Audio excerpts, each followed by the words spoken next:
Gas cylinder पाठोपाठ आता सीएनजीच्या दरात देखील वाढ झालेली आहे। महानगर गॅस लिमिटेड कडून सीएनजी आणि पीएनजीच्या दरात वाढीचा निर्णय घेण्यात आलाय।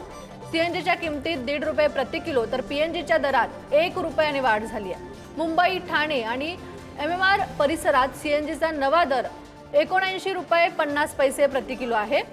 पाईपद्वारे पुरवठा होणाऱ्या गॅसचा दर आता 49 रुपये असणार आहे। एलपीजी सिलेंडरच्या किमतीमध्ये 50 रुपयांची वाढ झाल्यानंतर आता सीएनजी आणि पीएनजीच्या दरात सुद्धा वाढ झालेली पाहायला मिळते। आपण जर पाहिलं तर एलपीजी सिलेंडरच्या किमतीत 50 रुपयाची वाढ झाली होती आणि आता त्यानंतर महानगर गॅस लिमिटेडने सीएनजीच्या दरात वाढ करण्याचा निर्णय घेतला।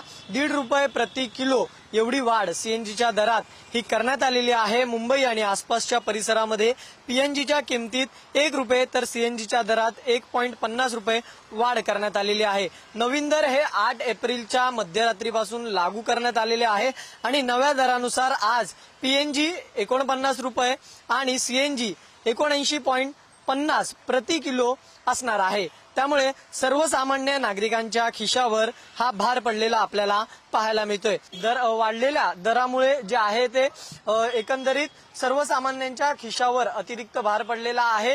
इंधनांच्या दरामध्ये वाढ झालेली आहे। विरोधकांनी याचा विरोध सुद्धा केलेला आपल्याला पाहायला मिळाला। मात्र या सगळ्याचा फटका, या महागाईचा फटका आता सर्वसामान्यांच्या खिशावर थेट होताना पाहायला मिळणार आहे। त्यामुळे नवीन दर जे आहे ते आजपासून लागू झालेले आपल्याला पाहायला मिळत आहेत। व्हिडिओ जर्नलिस्ट श्रीकांत कराडसह मी धनंजय दळवी, पुढारी न्यूज, मुंबई। तर या वाढलेल्या दरावरती अंबादास दानवे यांनी काय प्रतिक्रिया दिली आहे पाहूया। 50 रुपये वाढणं एका सिलेंडरमध्ये मोठं सर्वसामान्य माणसाला न परवडणार आहे। जर जागतिक स्तरावर अशा पद्धतीनं दर त्याचे वाढले असतील तर त्यांनी दर वाढले तर क्रूड ऑइलचे दर कमी झालेले आहेत। सरकारने ते कमी केले का? डिझेल आणि पेट्रोलचे दर कमी केले का? तर नाही केलेले। परंतु सरकारने एकीकडे ते कमी न करता गॅसचे आणि सीएनजीचे दर वाढवलेले सर्वसामान्य माणसाला धक्का देणारे आणि अतिशय अडचणीचं महागाईला सामोरं जाणारा हा प्रकार आहे।